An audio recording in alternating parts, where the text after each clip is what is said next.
శ్రీమాత్రే నమ. జయ గురు దత్తాత్రేయ నమ.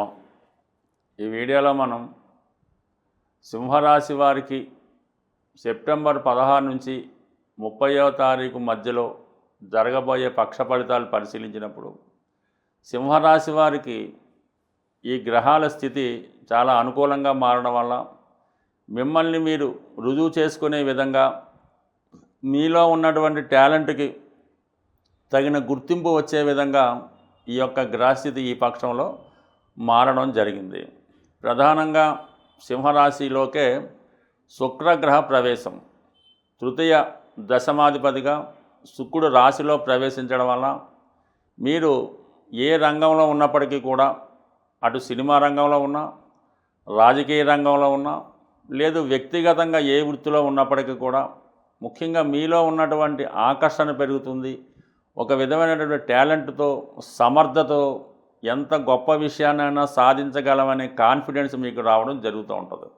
ఈ కాన్ఫిడెన్స్తోనే ఈ సమయంలో మీరు పెద్ద పెద్ద ప్రాజెక్టులు లాంటివి చేపట్టి దాన్ని చాలా ప్లానింగ్తో సమర్థవంతంగా దాని యొక్క పని పూర్తి చేయడానికి కావలసినటువంటి ఏర్పాట్లు అవి చేసుకోవడం జరుగుతూ ఉంటుంది.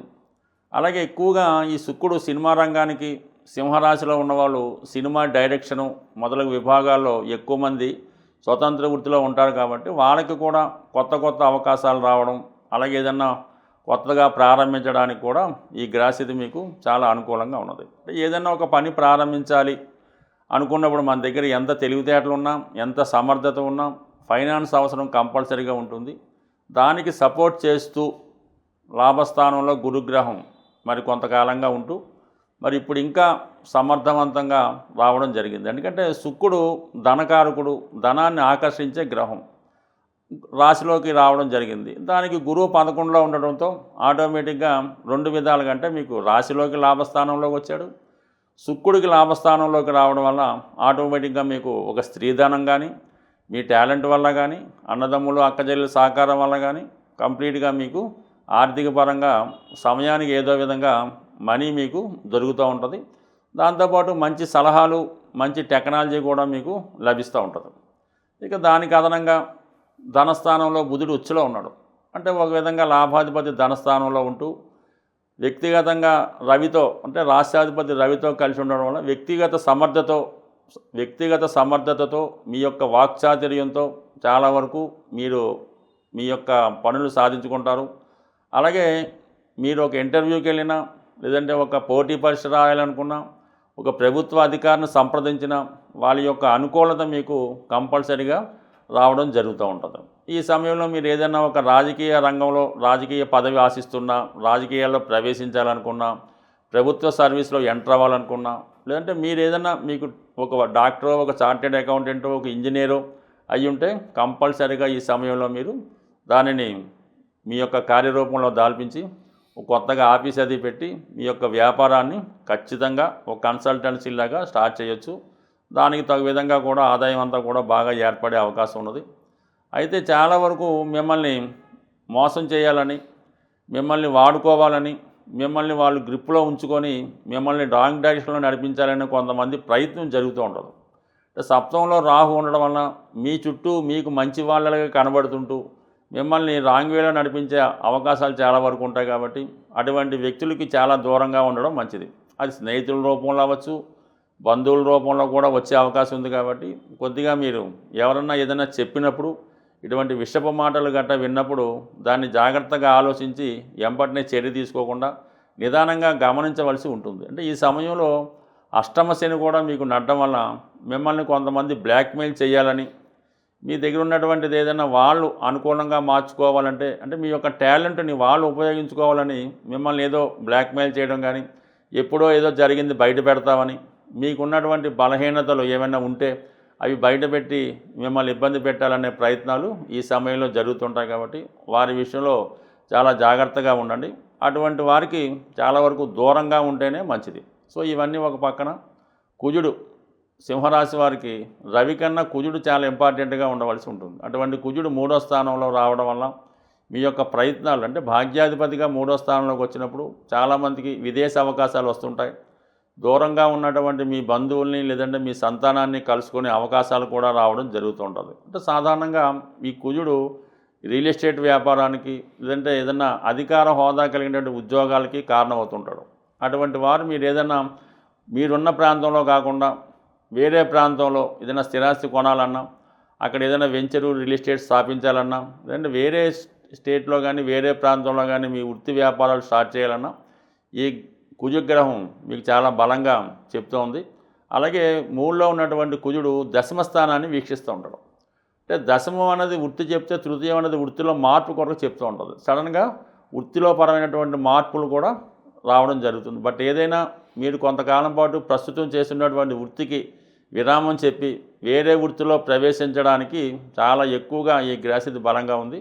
అది మిమ్మల్ని మీరు ప్రూవ్ చేసుకునే విధంగా ఒకేసారి అభివృద్ధిలోకి రావడం కానీ బాగా ఆర్థిక పరంగా విజయం పొందడానికి ఈ గ్రహస్థితి చెప్తుంది. అయితే ఏదన్నా ఇటువంటి ఈ బ్లాక్మెయిలింగు ఇటువంటి వాటికి వచ్చే అవకాశం ఉంది కాబట్టి వాటికి దూరంగా ఉంటూ నిజాయితీగా ఉంటూ మీ పనులు మీరు చేసుకోవడం వల్ల పూర్తి సక్సెస్ ఈ సింహరాశి వారికి ఎప్పటి నుంచి స్టార్ట్ అవ్వడం జరుగుతుంది. ఏదైనా జ్యోతిష శాస్త్ర ప్రకారం ముఖ్యమైనటువంటి ఉద్యోగం, పెళ్ళి, సంతానం ఇటువంటివి మనకి ఆలస్యం అవుతున్నప్పుడు కంపల్సరిగా దానికి సంబంధించినటువంటి గ్రహాలకి పరిహారం చేసుకోవాల్సి ఉంటుంది. ఇప్పుడు ముఖ్యంగా వివాహం, సంతానం ఈ రెండిటికి పరిష్కారం చేసుకోవాలనుకున్నప్పుడు సులభంగా మీ యొక్క జన్మ జాతకంలో 5వ స్థానాధిపతిని తెలుసుకోవాల్సి ఉంటుంది. ఈ 5వ స్థానాధిపతి అంటేనే మన పూర్వపుణ్యాన్ని ఈ జన్మలో అనుభవించడానికి చేస్తూ ఉంటాం అన్నమాట. మనకి అసలు పుట్టినప్పుడు జన్మజాతకంలో ఈ పంచమ స్థానం పంచమాధిపతి బలహీనంగా ఉన్నప్పుడు మనకి పెద్దగా పూర్వపుణ్యం లేదని, దాన్ని బట్టి ఈ జన్మలో ఏదైనా పుణ్య కార్యక్రమాలు చేసి పుణ్యం సంపాదించుకుంటే తప్ప అదృష్టవశాత్తు పెద్దగా ఏమీ కలిసి వచ్చేది ఉండదు. కాబట్టి కంపల్సరిగా ప్రధానంగా మరి ఈ సంతాన విషయంలో అంటే పెళ్ళి కంపల్సరీ, ఇది ధర్మ కార్యక్రమం కాబట్టి అసలు వివాహం అన్నదే సంతానం కొరకు, సత్సంతానం. కానీ మన పెద్దల్ని పుణ్యలోకాలకు పంపించడానికి ఈ వివాహం అనే సంకల్పాన్ని పెట్టడం జరిగింది. ఈ వివాహం జరగకపోయినా, వివాహం అయి పిల్లలు కలగకపోయినా మరి మీ జాతకంలో పూర్వపుణ్య స్థానాధిపతి తీసుకొని ఆ పూర్వపుణ్య స్థానాధిపతి ఏ పాపగ్రహంతో కలిసి ఉన్నాడా లేదంటే ఏదన్నా ఇంకొక శుభగ్రహంతో కలిసి ఉన్నాడా అన్నది తెలుసుకొని ఆ కలిసి ఉన్నటువంటి పాపగ్రహానికి మనం కంపల్సరిగా పరిహారం చేసుకుంటూ మన పూర్వపుణ్య స్థానానికి సంబంధించినటువంటి గ్రహానికి కూడా పరిహారం చేసుకోవాల్సి ఉంటుంది. అంటే పూర్వపుణ్య స్థానాధిపతి పంచమాధిపతి బలం చెందాలంటే దానం రూపంలో దాన్ని ఇంప్రూవ్ చేసుకోవాల్సి ఉంటుంది. అంటే అది భూదానమా, గోదానమా, సువర్ణదానమా, ఏదన్నా సరే మీ యొక్క స్థాయిని బట్టి పంచమాధిపతికి దానం రూపంలో బలం చేసుకుంటే పూర్వపుణ్యం జనరేట్ అవుతుంది.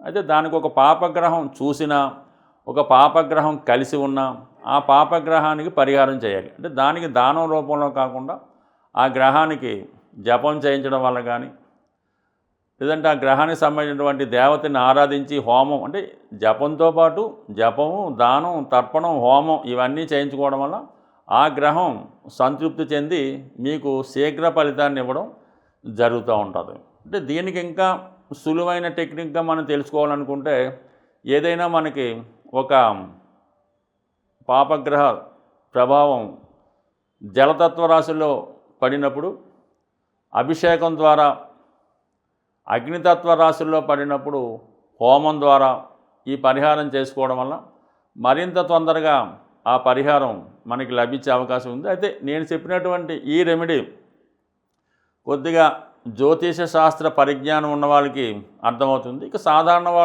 వాళ్ళ యొక్క జ్యోతిష్కుని చూపించుకొని తగు విధంగా ఈ పరిహారం చేసుకోవడం వల్ల ఒకవేళ జరగకపోయినా ఏం లేదు, మీరు ఏదన్నా పంచమ స్థానాధిపతి పంచమ స్థానం ఈ పూర్వపుణ్యాన్ని ఇంప్రూవ్ చేసుకుంటే అటు స్త్రీలకు సౌభాగ్యయోగం, మగవారికి అదృష్టయోగం అన్నీ కూడా సమకూరుతూ ఉంటాయి.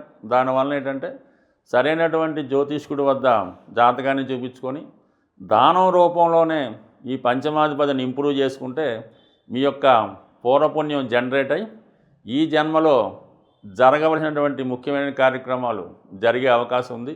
స్వస్తి.